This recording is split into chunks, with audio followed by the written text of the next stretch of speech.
ಹೆಸರು ವೀರಾಂಜನೇಯ ಅಂತ. ನಮ್ಮ ಕಂಪ್ನಿ ಹೆಸರು ಬಂದ್ಬಿಟ್ಟು ಶ್ರೀ ಸಾಯಿ ವಿಶಾಲ್ ಆರ್ವೋ ಟೆಕ್ನಾಲಜೀಸ್ ಅಂತ. ನಾವು ಲಾಸ್ಟ್ 15 ಇಯರ್ಸಿಂದ ಶುದ್ಧ ಕುಡಿಯುವ ನೀರಿನ ಘಟಕಗಳು ವಾಟರ್ ಶುದ್ಧೀಕರಣ ಘಟಕದಲ್ಲೇ ಇದ್ದೀವಿ.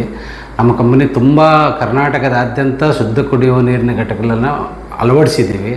ಮತ್ತು ಸರ್ಕಾರದ ವತಿಯಿಂದ ಏನೇನು ಅನುಕೂಲ ಜನಗಳಿಗೆ ಆಗಬೇಕು, ಇವಾಗ ಫಾರ್ ಎಕ್ಸಾಂಪಲ್ ಒಂದೊಂದು 5 ರೂಪಾಯಿ ಮಿನಿಮಮ್ ಫಿಕ್ಸ್ ಮಾಡಿದೆ 20 ಲೀಟ್ರಿಗೆ. ಅದರಲ್ಲಿ ಏನಾಗಿದೆ, ಒಂದೊಂದು ಊರಲ್ಲಿ SC/ST ಕಾಲೋನಿಗಳೆಲ್ಲನೂ ಬರೀ 2 ರೂಪೀಸ್ಗೆ ಸರ್ಕಾರ ಕೊಡಬೇಕಂತ ಒಂದು ಆಜ್ಞೆ ಇದಾಗಿದೆ.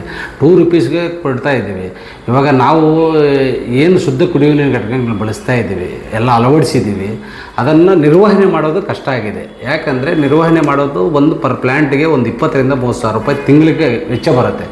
ಆ ವೆಚ್ಚವನ್ನು ನಾವು ಸರ್ಕಾರನೇ ಒಂದು ವೆಚ್ಚ ಭರಿಸಿದರೆ ಅವಾಗ ನಮ್ಮ ಒಂದು ಅದನ್ನು ನಡೆಸೋಕ್ಕೆ ಬಡಗಲ ಜನಗಳಿಗೆ ನೀರು ಕೊಡೋಕ್ಕೆ ನಮ್ಮ ಕಡೆಯಿಂದ ಆ ಒಂದು ಅನುಕೂಲ ಮಾಡಿ ನಾವು ಜನಗಳಿಗೆ ಒಳ್ಳೆ ನೀರನ್ನು ಕೊಡ್ತೀವಿ. ಅದಂತೂ ಇವಾಗ ಯಾವುದೇ ಒಂದು ಆರೋಗ್ಯ, ಫಾರ್ ಎಕ್ಸಾಂಪಲ್ ಫ್ಲೋರೈಡ್ ಆಗಲಿ, ಐರನ್ ಆಗಲಿ, ಈ ಸಾಲ್ಟ್ ಕಂಟೆಂಟ್ ಆಗಲಿ, ಯಾವುದೇ ಒಂದಾಗಲಿ ಮನುಷ್ಯನಿಗೆ ಬರೋದೇ ನೀರಿನಿಂದನೇ. ಯಾವುದೇ ಒಂದು ಕಾಯಿಲೆ ಆಗಲಿ, ಆ ಕಾಯಿಲೆಗಳೆಲ್ಲ ಇವಾಗ ಆಲ್ಮೋಸ್ಟ್ ಶುದ್ಧ ಕುಡಿಯುವ ನೀರಿನ ಅಳವಡಿಸಿದ್ರಿಂದ ಒಂದು 40% ಕಮ್ಮಿ ಆಗಿದೆ.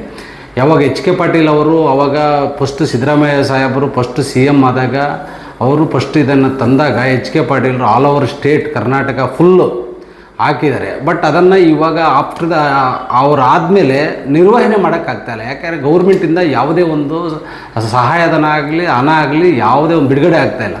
ಅದರಿಂದ ಇವಾಗ ಏನಾಗಿದೆ, ಒಂದು 40% ಶುದ್ಧ ಕುಡಿಯುವ ನೀರಿನ ಘಟಕಗಳು ಕರ್ನಾಟಕ ರಾಜ್ಯದಲ್ಲಿ ನಿಂತೋಗ್ಬಿಟ್ಟಿದ್ದಾವೆ. ಯಾವುದೇ ಒಂದು ಬಡ ಜನರಿಗೆ ನೀರು ಸಿಗ್ತಾ ಇಲ್ಲ. ಎಲ್ಲೋ ಒಂದು ಸಾಹುಕಾರರ ಊರುಗಳು ಬರೀ ಡೆವಲಪ್ಮೆಂಟ್ ಏರಿಯಾಸಲ್ಲಿ ಮಾತ್ರ ನೀರು ಸಿಗ್ತಾ ಇದ್ದಾವೆ ಅಷ್ಟೇ. ಯಾರು ದುಡ್ಡಿರೋರು ಹಾಕಿ ಅದನ್ನು ಮೇಂಟೈನ್ ಮಾಡೋರು ಅಷ್ಟೇ. ಬಡ ಜನಗಳು ನಾವು ಆಲ್ರೆಡಿ ಒಂದು ಪ್ರಿಯಾಂಕಾ ಖರ್ಗೆ ಅವರಿದ್ದಾಗ, ಗ್ರಾಮೀಣಾಭಿವೃದ್ಧಿ ಸಚಿವರಿದ್ದಾಗ ತಗೊಂಡೋಗಿ ಒಂದು ಲೆಟರ್ ಕೊಟ್ಟಿದ್ದೀವಿ. ನಮ್ಮ ಅಸೋಸಿಯೇಷನಿಂದನೂ ಕೊಟ್ಟಿದ್ದೀವಿ.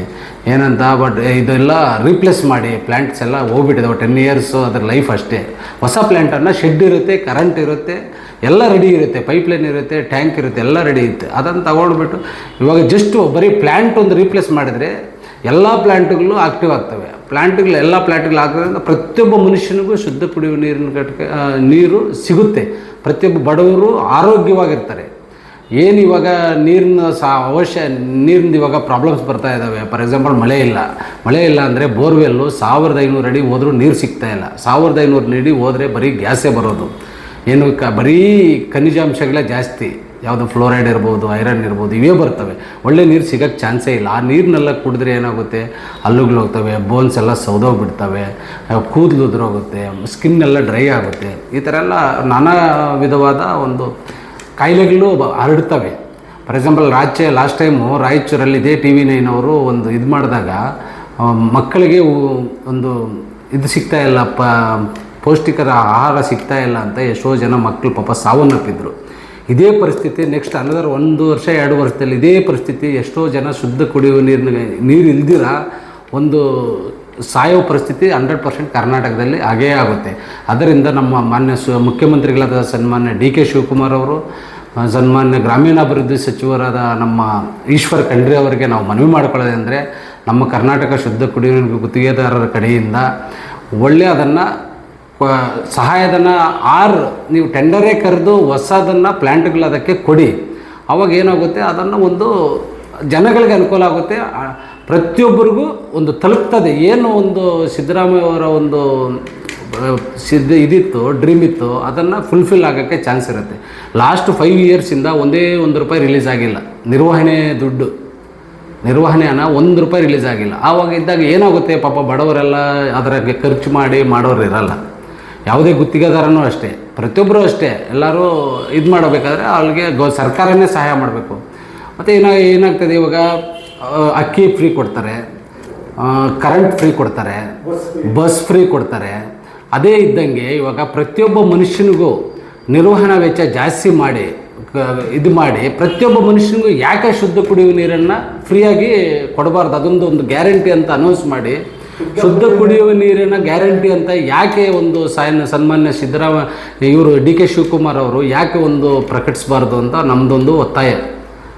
ನಾಟ್ ಫಾರ್ ಆರ್ಡರ್, ಒತ್ತಾಯ ಮಾಡ್ತಾ ಇದ್ದೀವಿ. ಇದನ್ನು ಆದಷ್ಟು ಬೇಗ ನಮ್ಮ ಗ್ರಾಮೀಣಾಭಿವೃದ್ಧಿ ಒಳ್ಳೆಯವರು ಬಂದಿದ್ದಾರೆ, ನಮ್ಮ ಈಶ್ವರ್ ಖಂಡ್ರೆ ಸಾಹೇಬರು, ಅವರು ಒಂದು ಸ್ಪಂದಿಸಿದ್ರೆ ಮೊನ್ನೆ ಹೋಗಿ ನಾವೆಲ್ಲ ವಿಶ್ ಮಾಡಿ ಬಂದಿದ್ದೀರಿ, ಸ್ಪಂದಿಸಿದ್ದಾರೆ. ಅದಕ್ಕೋಸ್ಕರ ಅವ್ರಿಗೂ ಒಂದು ಮನವಿ ಕೊಡ್ತೀವಿ. ಇವಾಗ ಎಲ್ಲನೂ ಪ್ರತಿಯೊಬ್ಬ ಒಂದು ನಾಗರಿಕನಿಗೂ, ಬಡ ನಾಗರಿಕನಿಗೂ ಶುದ್ಧ ಕುಡಿಯುವ ನೀರಿನ ಶುದ್ಧ ಕುಡಿಯುವ ನೀರು ತಲುಪಬೇಕಂತ ನಮ್ಮ ಕಡೆಯಿಂದ ಒಂದು ಚಿರು ಪರಿಚಯ. ಈಗ 40% ಸ್ಟಾಪ್ ಆಗಿದೆ ಅಂತಲ್ಲ, ಒಂದು ಘಟಕ ಅಂದರೆ ಮತ್ತೆ ರಿಪೀಟ್ ಮಾಡಲಿಕ್ಕೆ ಎಷ್ಟು ವೆಚ್ಚ ಆಗುತ್ತೆ? ಒಂದು 5 lakhs ಆದರೆ ಆಗುತ್ತೆ. ಅಲ್ಲಿ ಫಸ್ಟ್ ಸ್ಟಾರ್ಟ್ ಮಾಡೋದು 12 ಲಕ್ಷಕ್ಕೆ ಹಾಕಿರೋದು. ಇವಾಗ ಬರೀ 5 ಲಕ್ಷದಲ್ಲೇ ಪ್ಲಾಂಟ್ ರನ್ ಆಗಿಬಿಡುತ್ತೆ. ಎಲ್ಲ ರೆಡಿ ಇರುತ್ತೆ, ಬರೀ ಮಿಷನರೀಸ್ ಮಾತ್ರ ಚೇಂಜ್ ಮಾಡಿದ್ರೆ ಆಯ್ತು, ರೆಡಿ ಆಗುತ್ತೆ. ಹೌದು ಹೌದು. ಸರ್ಕಾರ ದೊಡ್ಡ ವೆಚ್ಚ ಏನಲ್ಲ. ಯಾಕಂದರೆ ಯಾವುದೋ ಒಂದು ರೋಡ್ ಹಾಕ್ತಾರೆ, ಬಟ್ ಜನಗಳಿಗೆ ಇದಾಗುತ್ತೆ. ಯಾವುದೋ ಒಂದು ಅನ್ನೆಸರಿಯಾಗಿ ಪ್ರತಿಯೊಂದಕ್ಕೂ ವೇಸ್ಟ್ ಮಾಡ್ತಾರೆ. ಅದೇ ಕುಡಿಯುವ ನೀರು ಪ್ರತಿಯೊಬ್ಬ ಮನುಷ್ಯನಿಗೂ ಮೂಲಭೂತ ಹಕ್ಕದು. ಆ ಮೂಲಭೂತ ಹಕ್ಕನ್ನು ಸರ್ಕಾರದ ಒಂದು ಇದು ಕೊಳ್ಳೇಬೇಕದು. ಇವಾಗ ಅಕ್ಕಿ ಹೆಂಗೆ ಕೊಡ್ತಾರೆ ಜೀವನ ಮಾಡೋಕ್ಕೆ, ಅದೇ ಥರ ನೀರು ಮನುಷ್ಯನಿಗೆ ಅತ್ಯವಶ್ಯಕವಾದ ಒಂದು ಇದು, ಅದು ನೀರು ಬೇಕು.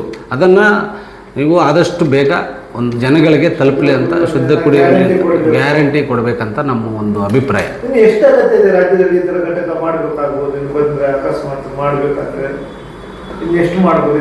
ಅಲ್ಲ, ಹೊಸದಾಗಿ ಮಾಡಬೇಕಾದ್ರೆ ಎಷ್ಟು ಬೇಕಾದ್ರೂ ಮಾಡ್ಬೋದು, ಬಟ್ ಇದು ಮಾಡ್ತಾ ಇಲ್ಲ ಇವಾಗ. ಅಷ್ಟೇ ಶುದ್ಧ ಕುಡಿಯುವ ನೀರು ಘಟಕಗಳನ್ನೇ ಸ್ಥಗಿತ ಮಾಡಿಬಿಟ್ಟವ್ರೆ. ಯಾವುದೇ ಒಂದು MLA ಗ್ರಾಂಟಲ್ಲಿ ಆಗಲಿ, ಯಾವುದೇ ಒಂದು ಸಮಾಜ ಕಲ್ಯಾಣ ಇಲಾಖೆಯಲ್ಲಾಗಲಿ, ಯಾವುದೇ ಒಂದು ಗ್ರಾಮೀಣಾಭಿವೃದ್ಧಿ ಇಲಾಖೆಯಲ್ಲಿ ಹೊಸ ಪ್ಲ್ಯಾಂಟ್ ಲಾಸ್ಟ್ 5 years 6 yearsಯಿಂದ ಒಂದೇ ಒಂದು ಘಟಕವನ್ನು ಅಳವಡಿಸಿಲ್ಲ. ಒಂದು ಘಟಕನೂ ಅಳವಡಿಸಿಲ್ಲ, ಕೊಟ್ಟೂ ಇಲ್ಲ. ಅನುದಾನ ಕೊಡದೇ ಇರೋದು ಹೆಂಗೆ ಅಳವಡಿಸೋಕ್ಕಾಗುತ್ತೆ? ಅನುದಾನ ಕೊಟ್ಟರೆ ಅದನ್ನು ನಾವು ಒಂದು ಇನ್ಸ್ಟಾಲ್ ಇದು ಮುಚ್ಚೋಗಿದ್ದಾವೆ. ಅದೊಂಥರ ಎಷ್ಟು ಹಣ ಇನ್ವೆಸ್ಟ್ ಮಾಡೋರು ಅದೆಲ್ಲ ಓದಂಗೆ ಅದು. ಅದನ್ನು ಯಾರು ಉಪಯೋಗನೂ ತಗೊಳಕ್ಕಾಗ್ತಾ ಇಲ್ಲ. ಅಷ್ಟು ಕೋಟಿಗಟ್ಟಲೆ ದುಡ್ಡು ಖರ್ಚು ಮಾಡೋರು ಅವಾಗ ಸಿದ್ದರಾಮಯ್ಯ ಅವರು, HK ಪಾಟೀಲ್ ಇದ್ದಾಗ.